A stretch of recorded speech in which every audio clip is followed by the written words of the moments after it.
Shalom, saudara kekasih di dalam Tuhan Yesus Kristus. Salam jumpa di hari ke-293, Jumat 18 Oktober tahun 2024. Bagian Alkitab untuk Mezbah Penyembahan Keluarga hari ini diambil dari surat 1 Korintus pasal 12 ayat 26 sampai dengan 27. Sebelumnya mari kita berdoa. Di dalam nama Tuhan Yesus Kristus, kami memohon ya Allah, berilah kami hikmat di dalam pertolongan kuasa Roh Kudus, supaya kami memiliki telinga dan hati seorang hamba yang rindu untuk terus mendengarkan kebenaran firman-Mu dan diisi olehnya. Amin. Demikian, karena itu, jika satu anggota menderita, semua anggota turut menderita. Jika satu anggota dihormati, semua anggota turut bersukacita. Kamu semua adalah tubuh Kristus dan kamu masing-masing adalah anggotanya. Dan tema kita adalah ale rasa beta rasa, potong di kuku, rasa di jantung. Tema ini saya ambil dari filosofi suku bangsa Maluku tentang persaudaraan. Tema ini bagi saya mempunyai makna yang sangat dalam. Filosofi ini seringkali saya dengar dalam pertemuan-pertemuan orang Maluku yang saya hadiri, dan juga pada kegiatan-kegiatan besar suku bangsa Maluku secara umum. Entahlah kekuatan nilai filosofi ini masih kuat pegang kendali atau sudah mulai mengalami kekendoran atau melemah. Saya tidak bisa memberi penilaian, sebab saya bukan orang Maluku. Tetapi bagi saya yang terpenting adalah nilai, makna terdalam dari filosofi ini. Karena ketika saya membaca Nats ayat 26 dan 27, bahkan sesungguhnya secara keseluruhan dari surat 1 Korintus pasal yang ke-12, saya menghubungkannya dengan maksud dari Rasul Paulus dalam surat ini tentang banyak anggota tetapi satu tubuh. Secara khusus dalam kaitan dengan ayat 26 dan 27, saya mencoba menghubungkan tiga makna yang saya pelajari dari makna filosofi bangsa Maluku yang sangat dalam ini, dengan nasihat Rasul Paulus bagi orang-orang di Korintus dalam bacaan di hari ini. Perhatikan kata-kata di ayat yang ke-26 dari 1 Korintus pasal 12 ini. Karena itu, jika satu anggota menderita, semua anggota turut menderita. Jika satu anggota dihormati, semua anggota turut bersukacita. Saya menemukan ada tiga makna besar dalam filosofi ini yang terhubung dengan sangat baik dengan ayat Alkitab ini. Yang pertama adalah makna solidaritas yang kuat. Ale rasa beta rasa, dalam bahasa kita atau bahasa Indonesia sehari-hari yang saya pahami adalah apa yang saudara rasakan atau apa yang kamu rasakan, saya juga merasakannya. Ini menunjukkan bahwa apa yang dirasakan oleh seseorang dalam komunitas, dalam persekutuan, baik suka maupun duka, juga dirasakan oleh anggota persekutuan atau komunitas yang lainnya. Filosofi ini menekankan solidaritas yang sangat kuat antar sesama anggota, di mana kebahagiaan atau kesediaan seseorang menjadi kebahagiaan atau kesedihan semua orang dalam komunitas tertentu atau dalam komunitas tersebut, dengan persekutuan solidaritas yang kuat. Ini juga yang disampaikan oleh Rasul Paulus. Jika satu anggota menderita, maka semua anggota menderita. Jika satu anggota dihormati, semua anggota turut bersukacita. Inilah solidaritas yang sangat tinggi. Nah, pertanyaan sederhana adalah, bagaimana solidaritas ini dalam gereja di antara sesama orang percaya? Bagaimana caranya kita menunjukkan solidaritas dalam iman?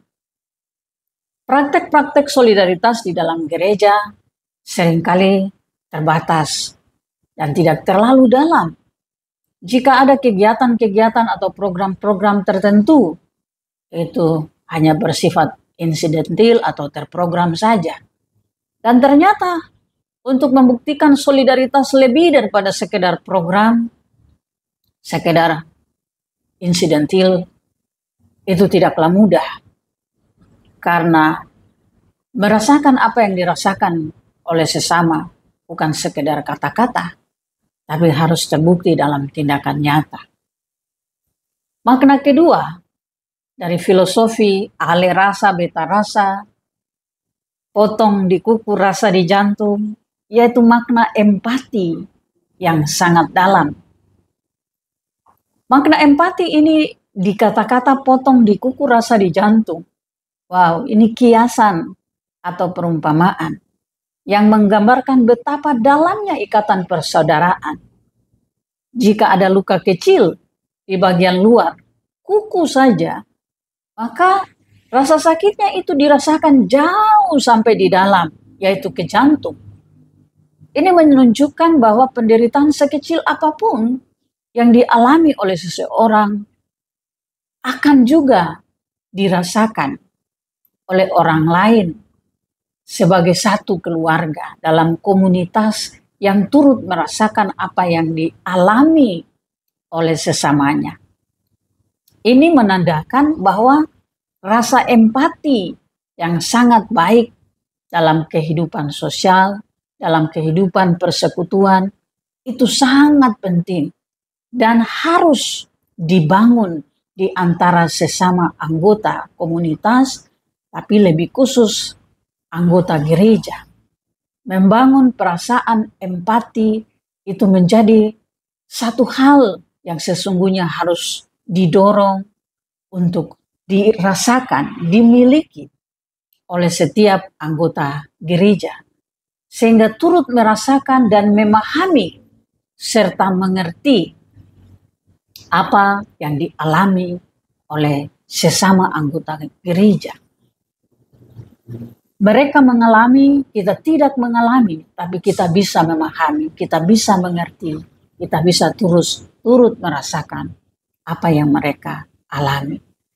Jika kita sebagai sesama anggota gereja menyadari atau mengetahui bahwa sesama kita memiliki atau mempunyai masalah, maka kita berusaha untuk mengerti, bukan turut terlibat, tapi memahami. Karena turut terlibat dalam masalah seseorang, itu bukan empati, tapi itu simpati. Yang ketiga, makna persaudaraan. Solidaritas dan empati membangun hubungan yang kuat dan itu akan memiliki makna persaudaraan.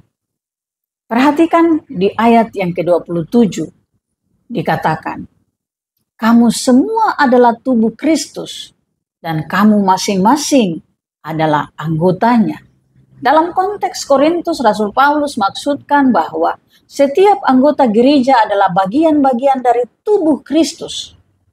Maka yang seorang tidak lebih penting daripada yang lain. Sebab yang terpenting adalah Kristus. Tetapi setiap anggota sama penting. Karena itu, inilah makna dari persaudaraan. Saling mengedepankan kepentingan saudara, mengutamakan kepentingan saudara, menopang kepentingan saudara. Itulah hubungan persaudaraan yang sangat kuat. Dan hubungan persaudaraan harus dijaga, harus dipelihara, sehingga sesama anggota dalam komunitas, dalam persekutuan, selain menunjukkan rasa persaudaraan dengan empati dan solidaritas, tetapi juga saling menguatkan. Sehingga apa yang dimaksudkan oleh Rasul Paulus bahwa masing-masing kamu adalah tubuh Kristus dan anggotanya. Nah, di sini kita mengalami 3 hal yang penting ini. Sehingga ale rasa beta rasa, potong luka di kuku, rasa di jantung, atau luka di kuku, sakit di jantung, itu dapat menjadi satu filosofi yang kita pakai untuk menghubungkan bagaimana hubungan persaudaraan yang dimaksudkan oleh Rasul Paulus di dalam Alkitab. Sehingga filosofi-filosofi hidup sosial, filosofi-filosofi kita secara masyarakat yang bernilai dan berkualitas rohani ditopang dan didukung dengan ajaran-ajaran Alkitab, sehingga makna hidup sosial kita memiliki juga makna rohani yang tinggi. Tuhan Yesus Kristus menguatkan kita untuk memahami makna terdalam dari bagaimana persaudaraan di antara kita. Amin.